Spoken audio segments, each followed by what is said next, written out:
It all started with a flash of pink, not a gentle cherry blossom pink, but a furious, screaming fuchsia. It was the color of the envelopes the Maple Creek Estates Homeowners Association used for official violation notices, a color designed to induce panic before you even broke the seal. This was the fourth one I'd received in as many months, and as I plucked it from my mailbox, my stomach did the familiar, sickening lurch. I didn't even need to open it. I knew it was from him. My neighbor, Mr. Arthur Griffin, a man who had retired from a long career in law, only to take up a new unpaid position as the self-appointed tyrant of our quiet suburban street. He lived in the stately colonial next door, a house as gray and imposing as his personality. From his perch, he watched the neighborhood with the predatory stillness of a hawk, and for reasons I couldn't fathom, he had decided I was his prey. He was trying to force me to sell my little house, the one I'd bought with every penny I'd saved from my career as a paralegal. It wasn't just a house to me, it was my sanctuary, the first place that had ever felt truly mine, and he was trying to poison it. The complaints had started small, almost laughably petty. The first was a formal notice about my garden gnomes. Apparently whimsical lawn decor was not in keeping with the dignified aesthetic of Maple Creek Estates.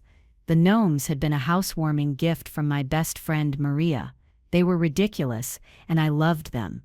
The HOA board, a council of Mr. Griffin's gray-haired cronies, had quietly dismissed the complaint, but the warning shot had been fired. Next came my dog, Gus. Gus is a 10-year-old golden retriever whose most ferocious activity is competitive napping in sunbeams. According to Mr. Griffin's formal complaint, Gus's menacing presence and incessant aggressive barking were a threat to public safety.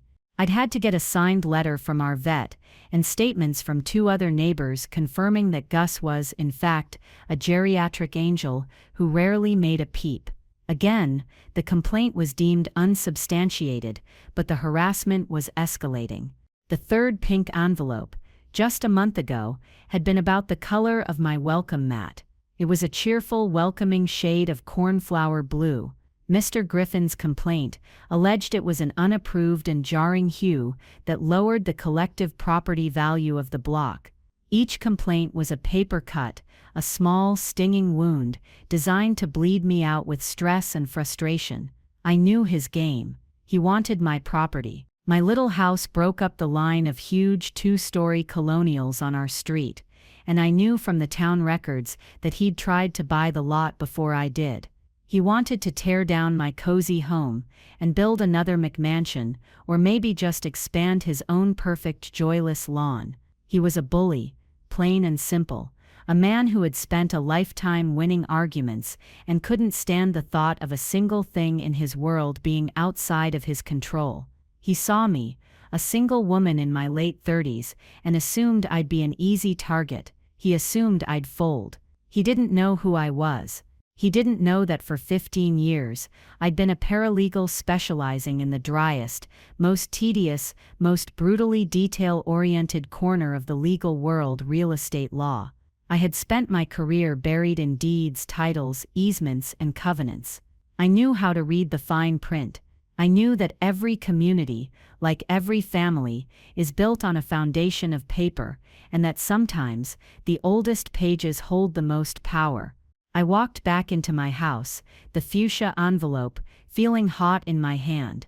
I set it on the kitchen counter, my heart thudding not with fear this time, but with a slow, cold anger. Gus patted over and nudged my hand with his nose, looking up at me with his soulful brown eyes. I stroked his head. "It's okay, buddy," I murmured. "He's not going to win." This fourth complaint, I knew, was the one. This was the final straw. But the true betrayal, the one that would change everything, wasn't in that pink envelope. It came about 10 minutes later, over the phone. My hand was shaking slightly as I dialed my brother's number. Daniel, the golden boy, the one who had become the lawyer our parents always wanted, while I was just Patty, the paralegal.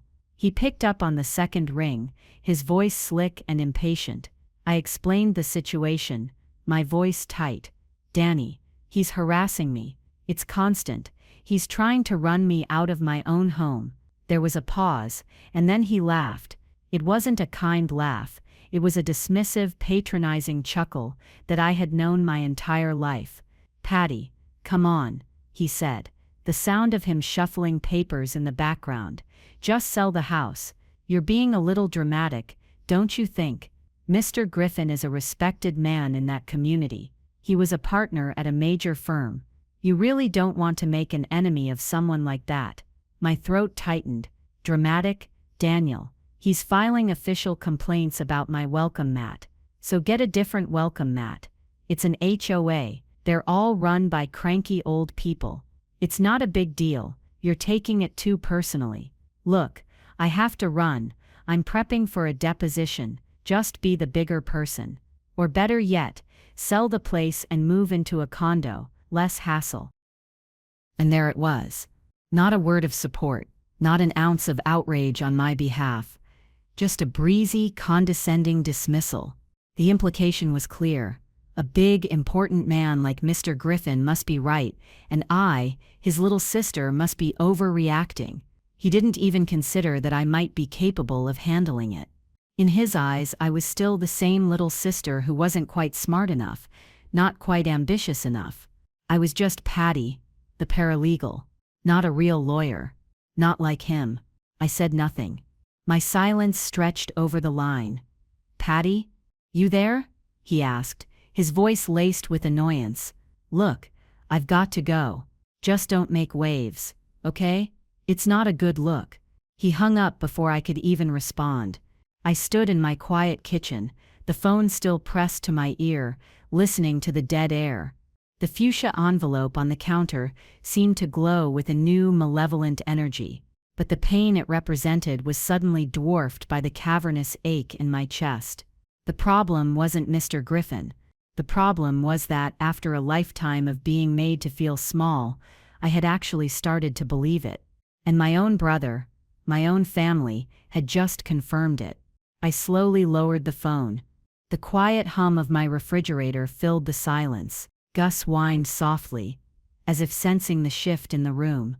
In that moment, something inside me broke. A dam of resignation that had been holding for decades finally cracked and gave way. All the little slights, the patronizing comments, the casual dismissals from my family came flooding back. It wasn't about revenge. Not yet. At that moment, it was about survival. But as the cold tide of resolve washed over me, I knew that was about to change.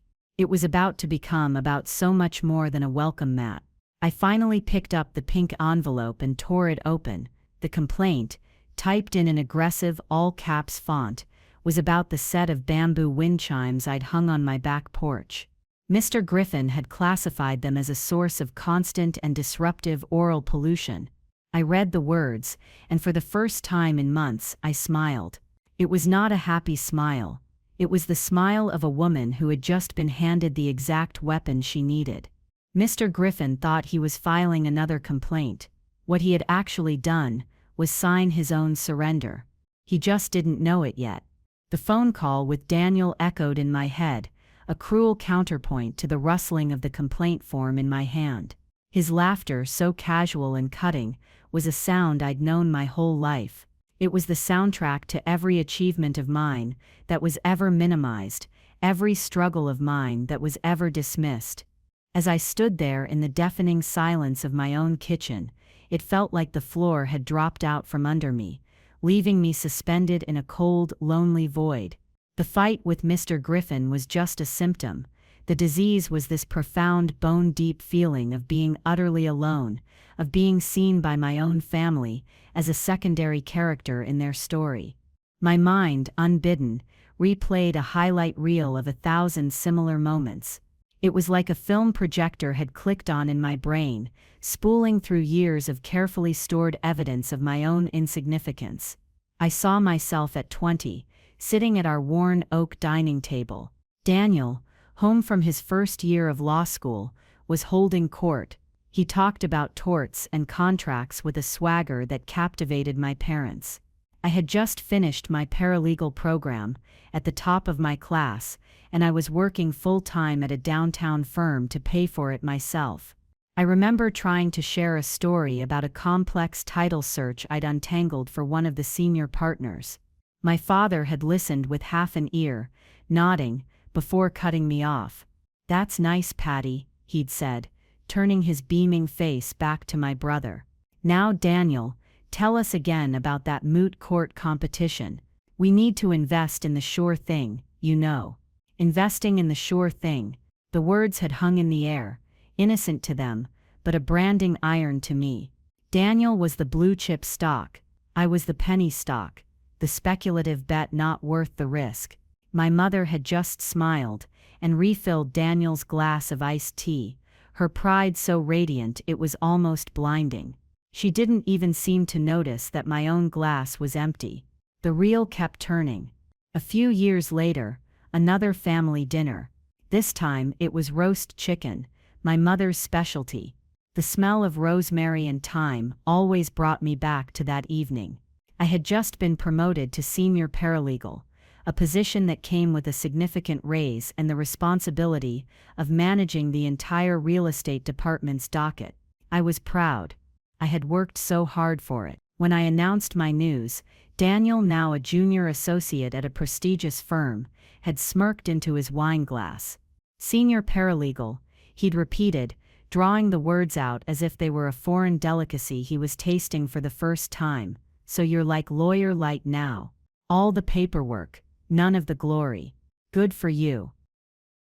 My parents had laughed, a light tinkling sound that completely invalidated my accomplishment. They thought he was being witty. Clever Daniel, always with the quick joke. I remember looking down at the pattern on my plate, a ring of faded blue flowers, and tracing it with my fork, my throat so tight I couldn't swallow my bite of chicken. I felt a hot sting behind my eyes, but I blinked it back. You don't cry at the dinner table, you don't make a scene, you just swallow the insult, along with the food, and pretend it doesn't burn all the way down. The final memory that surfaced was the most recent, and in some ways, the most telling. Just last year, my parents had gotten into a mess with their property taxes. A reassessment had sent their bills skyrocketing, and they were in a panic. Daniel, the litigation expert, had no idea how to handle municipal tax appeals. It was a niche, administrative field he knew nothing about. But I did. I had spent a decade working on exactly these kinds of cases. I spent a whole weekend poring over their county tax maps, their assessment records, and the state's property tax code. I found a critical error in the classification of their land. I drafted the appeal letter myself, citing the specific statutes and precedents, and walked them through the filing process. It worked. Their tax bill was cut by nearly 60%, saving them thousands a year. They were relieved, of course. "Oh, thank you, Patty," my mother had said, giving me a quick, distracted hug. "That's such a load off our minds."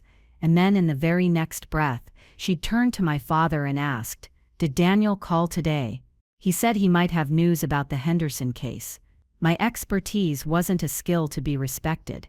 It was a convenience, like a household appliance you use when you need it, and put back in the cupboard without a second thought. I was the reliable old washing machine, and Daniel was the brand new smart TV they showed off to all their friends. The realization settled in me, not with a crash, but with a quiet, devastating certainty. They would never see me. Not really. I was pulled from my reverie by the buzzing of my phone on the counter. It was Maria.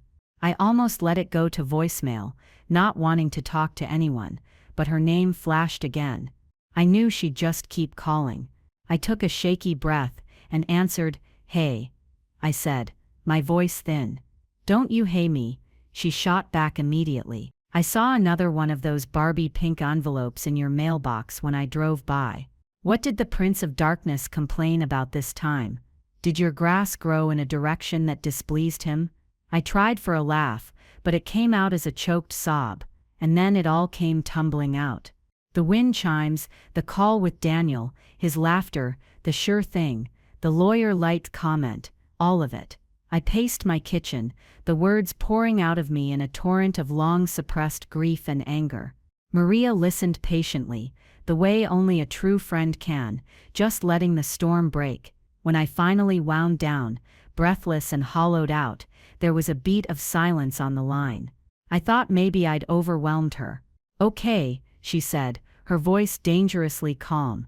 "First of all, your brother is a first-class grade A moron, and I'll be sending him a glitter bomb for his birthday.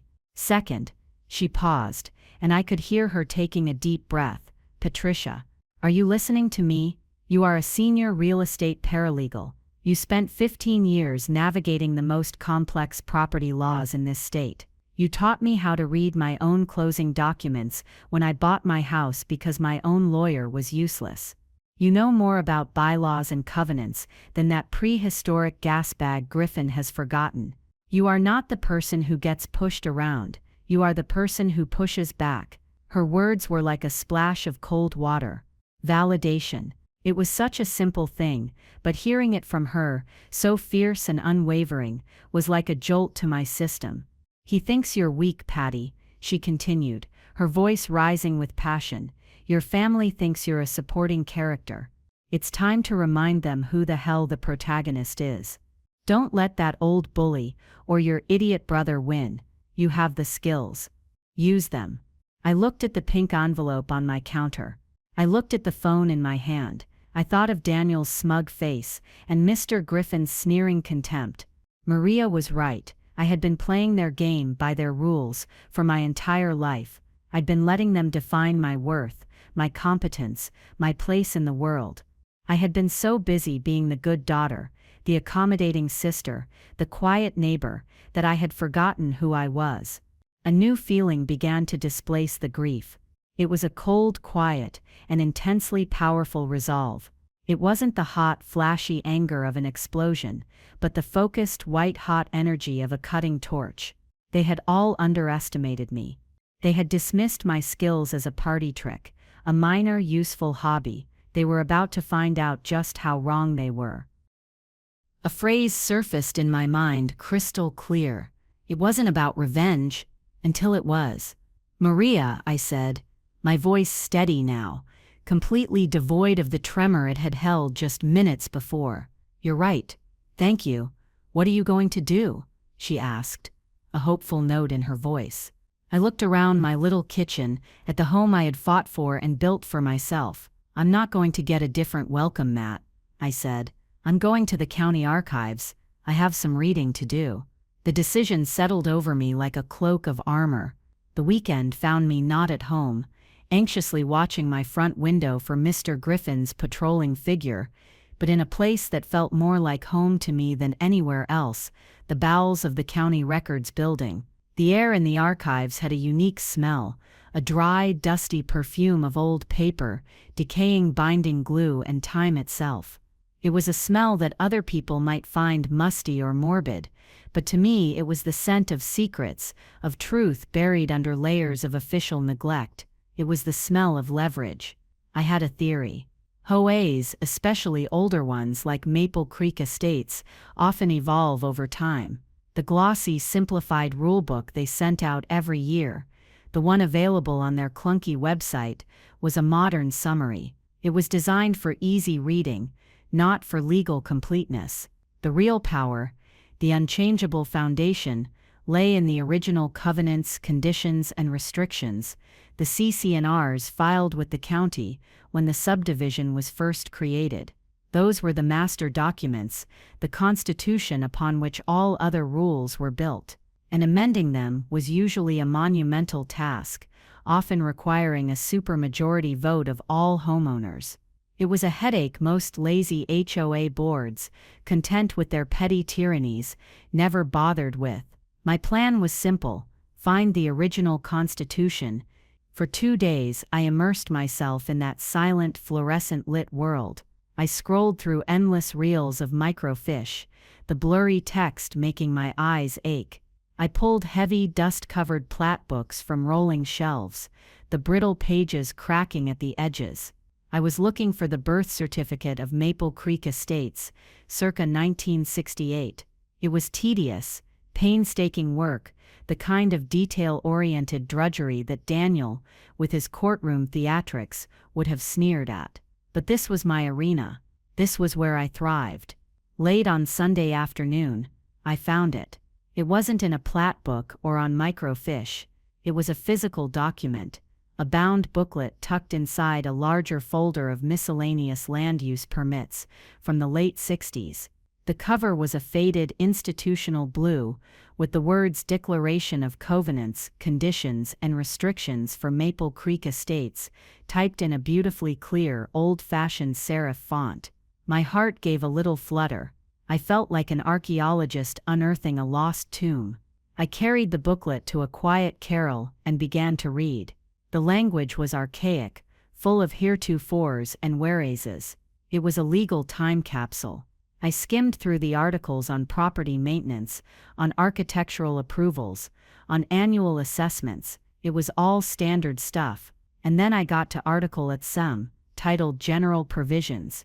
I slowed down, reading every word. Section 1, Section 2, Section 3. And then there it was. Section 4. It was subtitled Preservation of Community Harmony. My eyes scanned the typewritten paragraph, and my breath caught in my throat.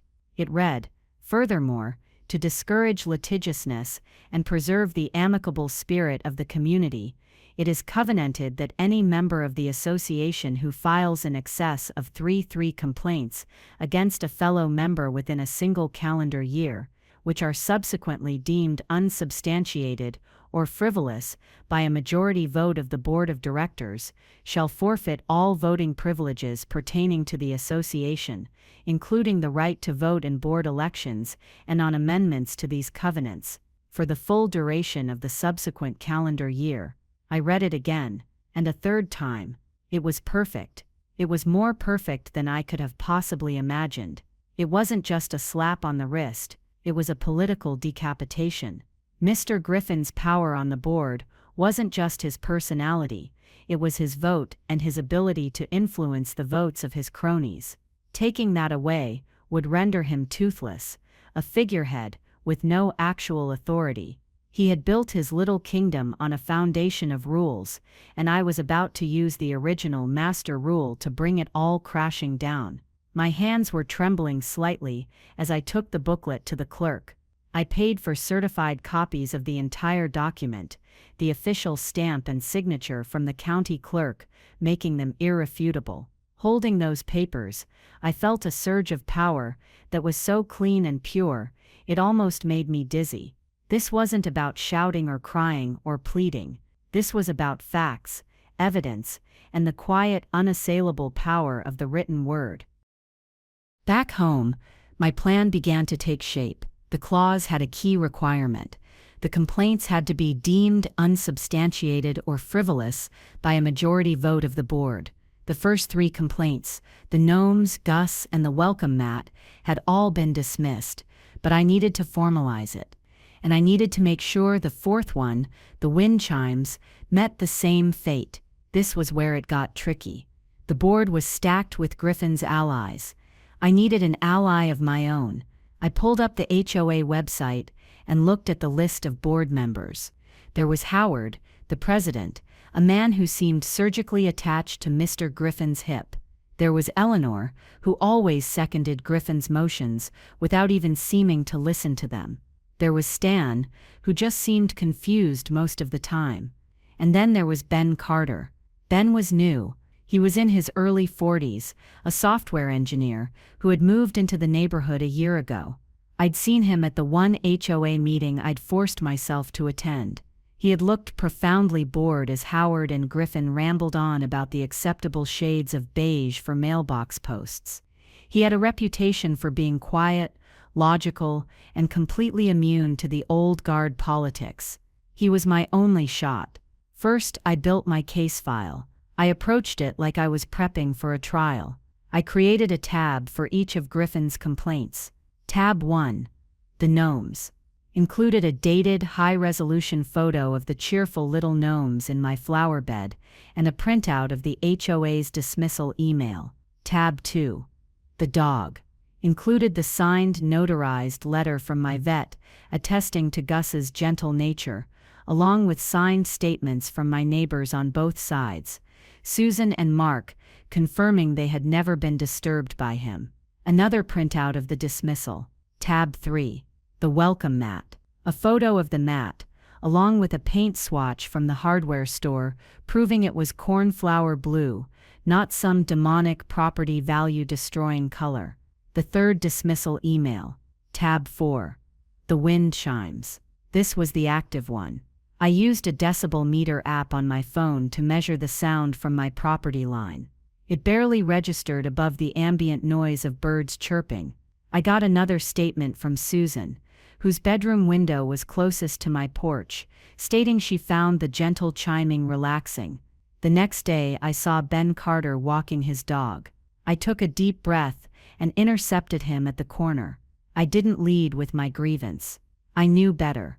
I started by introducing myself and mentioning our shared frustration with the length of the last meeting. He gave a small, wry smile. "You mean the 2-hour debate on trash can placement?" he said. "Yeah, that was a highlight of my year. That was my opening. I'm actually concerned about the amount of time the board spends on these things," I said, carefully choosing my words. "I worry that the formal complaint process is being misused, and it's wasting everyone's time and our HOA dues on administrative costs." His interest was piqued. "Misused how?" I didn't hand him the whole file. I just took out the section on the welcome mat. "For example," I said calmly, "the board spent time and resources processing a formal complaint about this. My welcome mat." He looked at the photo, then at the complaint form, and then back at the photo. A look of weary disbelief crossed his face. "You're kidding me," he said. "Arthur Griffin filed this. He filed this one about my garden gnomes, and one about my dog," I said. My voice even. "All of them were dismissed. Now he's filed one about my wind chimes. My concern as a homeowner is that this seems like a pattern of frivolous complaints. It feels less like genuine community governance and more like personal harassment, and it's tying up the board's resources." I watched him process this. I had framed it not as a personal plea for help, but as a systemic issue of governance. I was speaking his language, the language of logic and efficiency. "Harassment," he repeated, nodding slowly. "Yeah, that's what it looks like." He tried to get me to vote against the Petersons' new fence last month because he didn't like the color of the wood stain. The man's a control freak. He looked at me, a new respect in his eyes. "What do you want to do about it?" Now was the moment. "I just want to ensure the process is followed correctly," I said. "And I believe there may be a provision in the original governing documents that addresses this exact situation." I didn't show him the clause yet. That was my ace. For now, I just needed to know I had a vote. "Send me what you have," he said, his voice firm. "I'll make sure this gets a fair hearing at the next meeting. This kind of nonsense has to stop." As I walked home, my binder of evidence tucked under my arm, I felt a sense of clarity I hadn't felt in years. I wasn't the scared woman receiving a pink envelope anymore. I was a strategist, an architect of a quiet, meticulous rebellion. The pieces were in place. My family might have thought I was lawyer-lite, but they were about to find out that when it comes to a war fought on paper, a paralegal is a master tactician. The week leading up to the HOA meeting was a masterclass in psychological warfare, fought not with raised voices, but with the cold, hard certainty of registered mail. I didn't send angry emails. I didn't engage in gossip. I made my first move with the precision of a surgeon. I drafted a single, impeccably professional letter. It was addressed to Howard, the board president, and copied to every other board member, Ben, Eleanor, and Stan, as well as the third-party management company that handled the HOA's administrative tasks. I sent each copy via certified mail with a return receipt requested. There would be no plausible deniability. No one could claim they never got it. The letter was a work of art, if I do say so myself. It was polite, detached, and utterly ruthless. In the first paragraph, I formally requested that Mr. Arthur Griffin's fourth complaint of the calendar year, regarding my wind chimes, be added to the official agenda for the upcoming meeting for review and a formal vote. In the second paragraph, I methodically referenced his 3 prior complaints from the same year, noting that each had been reviewed and dismissed by the board as unsubstantiated. I attached copies of the dismissal emails as exhibits. And then came the third paragraph, the kill shot. Furthermore, I wrote, pursuant to the foundational governing documents of our community, I have attached for your review a certified copy of Article ETHN, Section 4 of the original 1968 Declaration of Covenants, Conditions and Restrictions for Maple Creek Estates, obtained from the County Records Office. As the clause states, the forfeiture of a member's voting rights is mandatory upon the filing of a fourth unsubstantiated complaint within a calendar year. Therefore, I also formally request that, upon the likely determination that this fourth complaint is also frivolous, the board immediately proceed with the prescribed action and officially record the forfeiture of Mr. Arthur Griffin's voting rights for the subsequent calendar year, as mandated by our own bylaws. I signed it. Sincerely, Patricia Allen, homeowner, 124 Oak Street. Not Patty. Patricia. The letters landed on a Tuesday. The silence that followed was for about 24 hours, magnificent. Then, on Wednesday evening, the storm broke. I was watering my petunias when I saw him marching across his perfectly manicured lawn, his face a thundercloud of crimson. Mr. Griffin did not use the sidewalk. He came straight for me, the certified letter clutched in his fist like a weapon. What is the meaning of this? He boomed, waving the letter at me. This is outrageous. This is harassment. I calmly set down my watering can. I had rehearsed this moment in my head a dozen times. Stay calm. State facts. Do not engage with emotion. Good evening, Mr. Griffin, I said, my voice level. I'm not sure I understand. I simply followed the procedures outlined in our community's governing documents. Governing documents, he sputtered, his jowls trembling with rage. This is an ancient, unenforceable piece of paper. It's a historical relic. It means nothing. I'll have you know I'm a lawyer, and I will sue you for slander, for libel, for malicious prosecution. The irony of him accusing me of harassment was so rich I could almost taste it. I believe the bylaws of an association are considered legally binding until they are formally and legally amended. Mr. Griffin, I said, my voice still quiet. As a retired lawyer, I'm sure you're more familiar with the specifics of that than I am. Using his own credentials against him seemed to short-circuit his brain. He stared at me, his mouth opening and closing like a fish. He had expected me to cry, to apologize, to back down. He had not expected calm, factual opposition. He had no protocol for this. After a moment of sputtering, he turned on his heel and stormed back to his house, slamming his front door so hard I thought I heard a window rattle. The next salvo came from an entirely expected, yet still painful, direction: my family. Panicked, Mr. Griffin had apparently done what all-powerful old men do when they're cornered. He called his friends. One of whom, it turned out, was a frequent golf partner of my father. The phone rang late that night. It was my dad, and he was not happy. Patricia, what in God's name are you doing? He demanded. No preamble, no hello. Arthur Griffin called me. He is livid. You are embarrassing this entire family. He's a respected man. Daniel says you could be sued into oblivion for this. You need to call that man right now, apologize, and drop this whole vindictive crusade. The word vindictive stung. Dad, he has been tormenting me for months. I am simply using the rules of the community to defend myself. Let me talk to her, I heard Daniel's voice say in the background. A moment later, my brother was on the line, his tone dripping with the condescension I knew so well. Patty, listen to me very carefully. You are way out of your depth. I've seen pro-se litigants like you 100 times.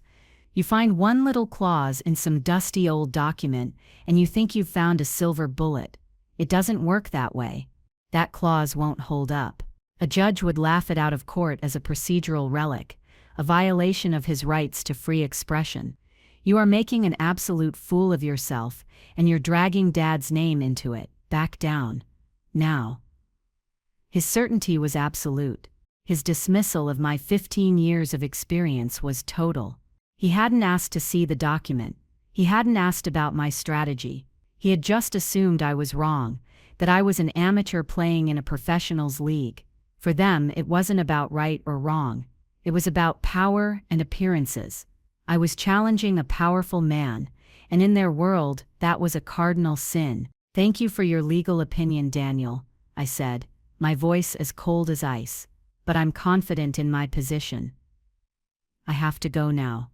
I hung up before he could respond. The silence in my house was profound. The anger was still there, a hot coal in my gut, but it was accompanied by a strange, exhilarating sense of lightness. Their panic, their frantic attempts to shove me back into my designated box, only served to prove how right I was. Their fear was the validation Daniel's support never could have been. It was the clearest sign that my quiet, paper-based rebellion was working. Their panic only fueled my resolve. They thought I was out of my depth. I was about to show them that this was my ocean, and I knew every current. The days before the HOA meeting felt charged, like the air before a thunderstorm. The neighborhood was humming with gossip. My letter had ripped the veil of sleepy suburban tranquility, and people were taking sides. Mr. Griffin, realizing his blustering rage hadn't worked, shifted tactics.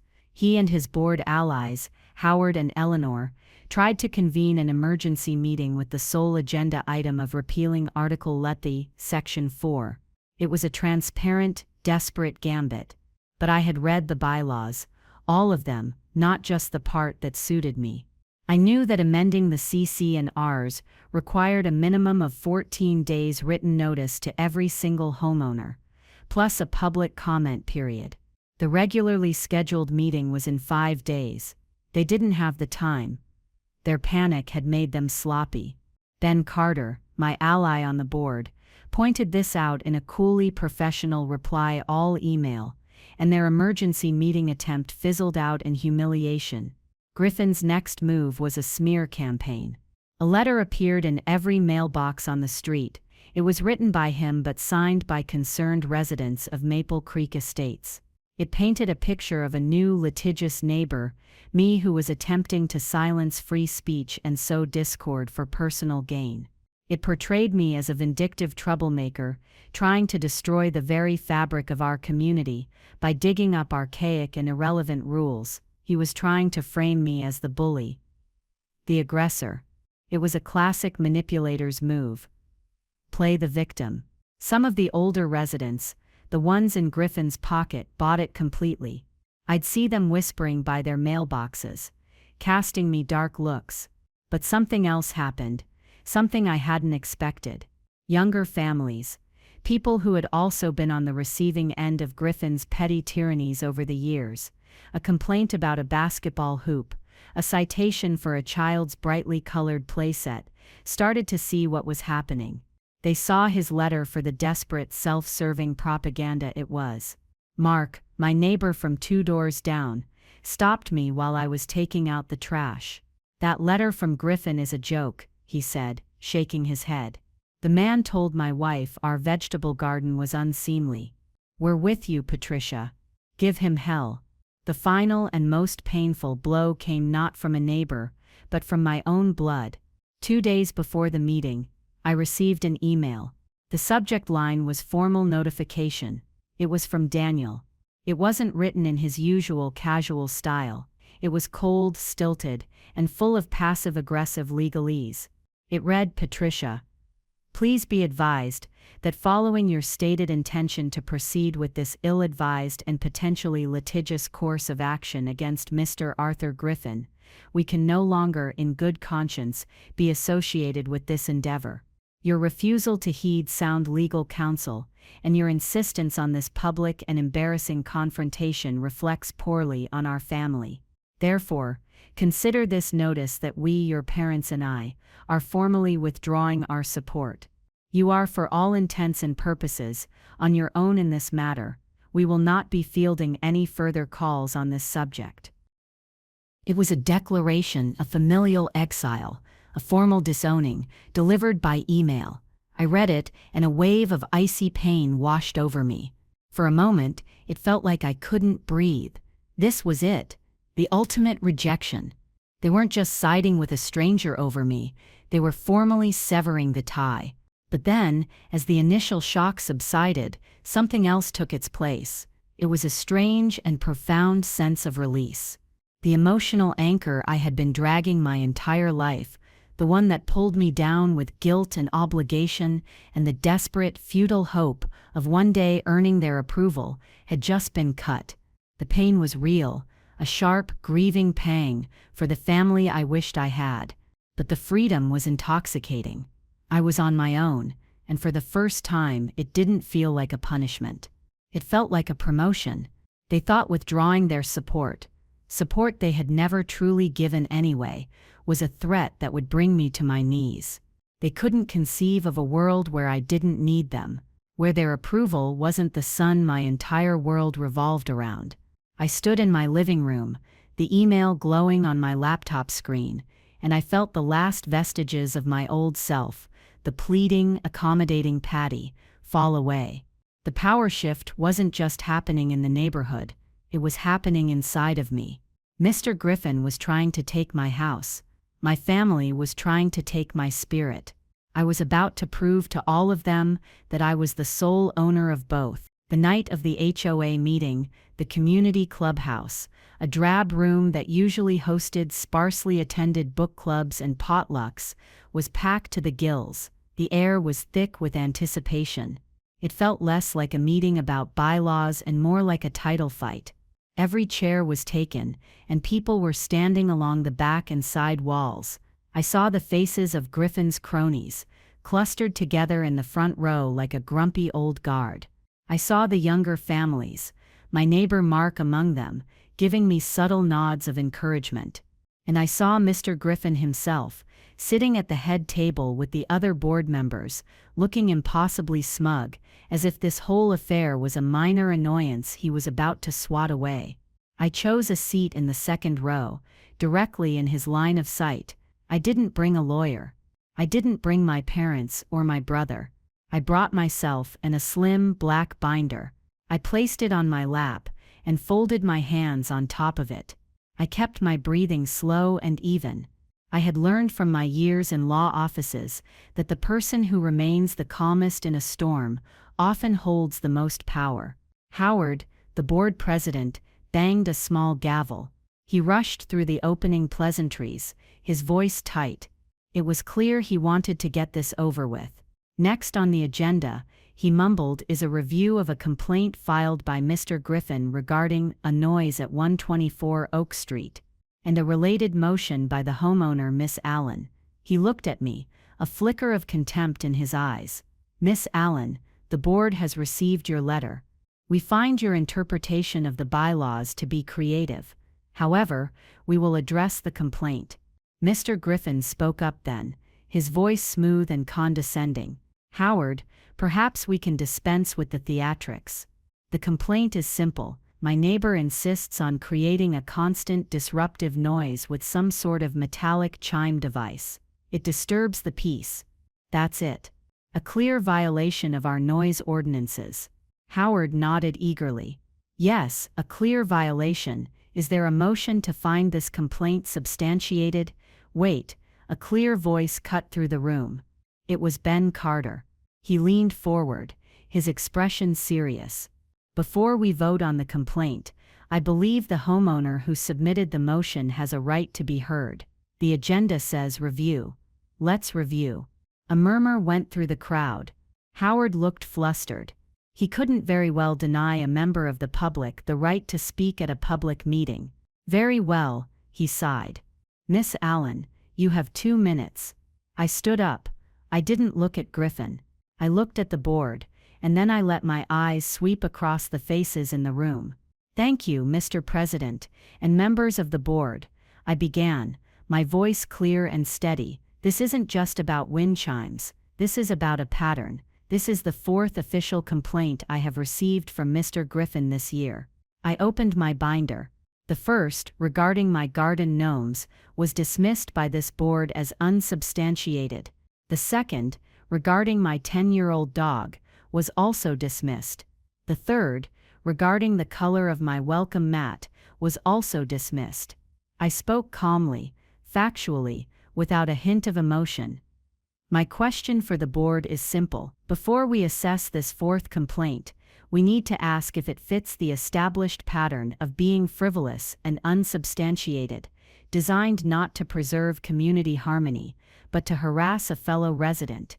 I laid out my evidence for the wind chimes, the decibel readings, the signed statement from my neighbor Susan.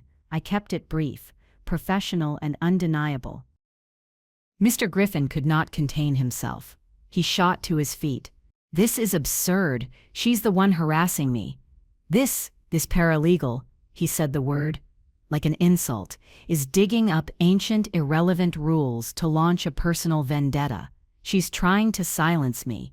This is America. I have a right to free speech."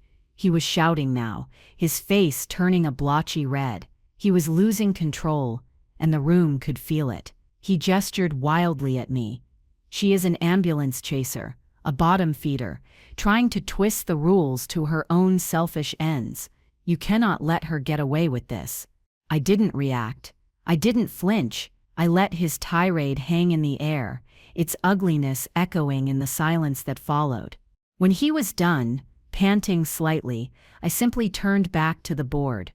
I did not address his insults. I did not defend my profession or my character. I just brought it back to the facts. "The rules are the rules," I said quietly. "My character is not on the agenda tonight. Mr. Griffin's pattern of behavior is. The only question before the board is whether his fourth complaint has merit. Is a quiet wind chime that a next-door neighbor describes as relaxing a violation that warrants a formal citation? Is this complaint substantiated?" Ben Carter seized the moment. "I believe the homeowner has made her point. The evidence is clear. I move that we vote on the complaint itself. Is the complaint filed by Mr. Griffin regarding the wind chimes at 124 Oak Street substantiated or unsubstantiated?" Howard looked trapped. He had to call the vote.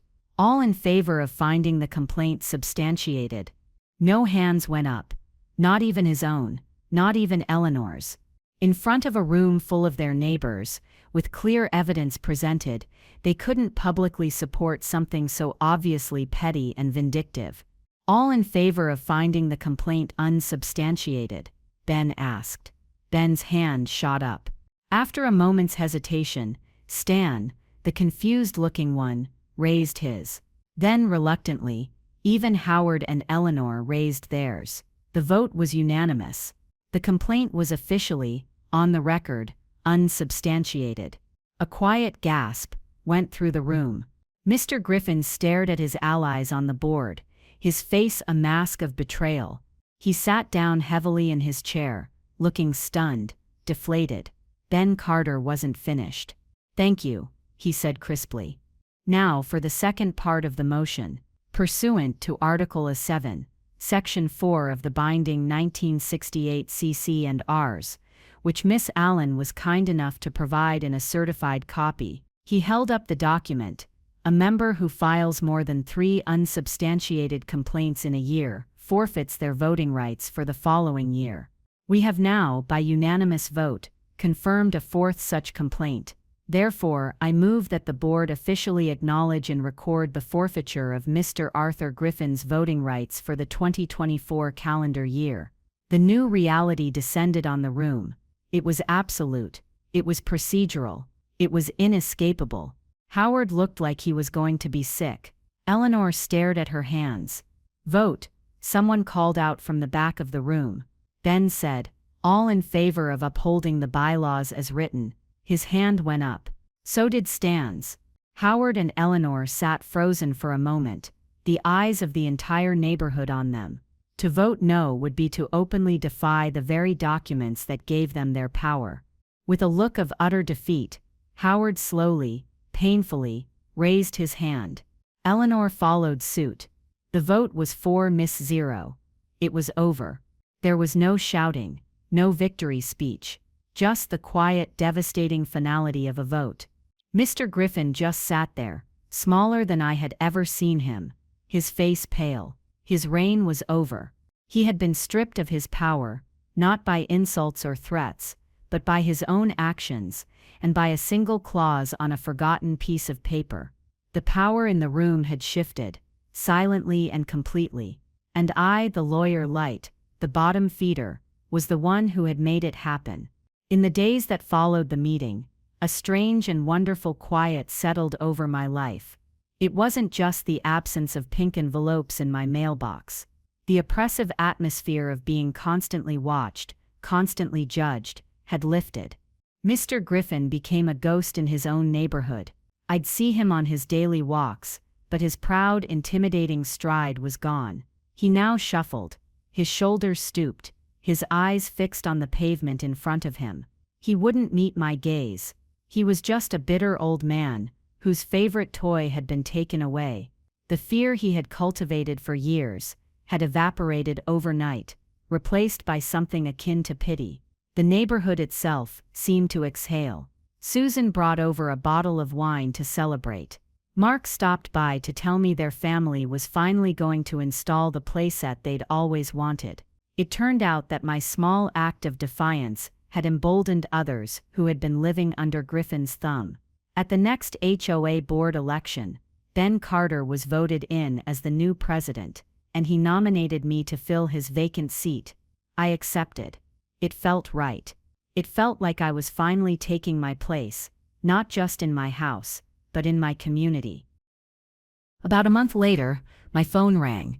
The caller ID showed my mother's number. A knot of the old familiar anxiety tightened in my stomach, but then just as quickly, it dissolved. It was a reflex, nothing more. I answered, my voice neutral. "Hello, Mom, Patty," she said, her voice strained with a forced casualness. "How are you, dear?" "I'm well, Mom. How are you?" "Oh well, we've had a bit of a disaster," she sighed dramatically. "The furnace went out completely. The repairman said we need a whole new unit. Can you imagine the cost? It's just awful." I waited. I knew what was coming. It was the same script they'd used my whole life. The casual presentation of a problem, followed by the unspoken expectation that I, the reliable one, would step in and solve it. "Your father and I were just wondering," she continued, "if you might be able to help out a little, just until we can get things sorted. You've always been so good with money." There it was. I felt a flash of the old guilt, the lifetime of conditioning to be the good daughter, the provider, but it was like a phantom limb. I could feel it, but it had no power over me anymore. I thought of Daniel's cold, dismissive email. "You are, for all intents and purposes, on your own." They had drawn the boundary. I was simply choosing to respect it.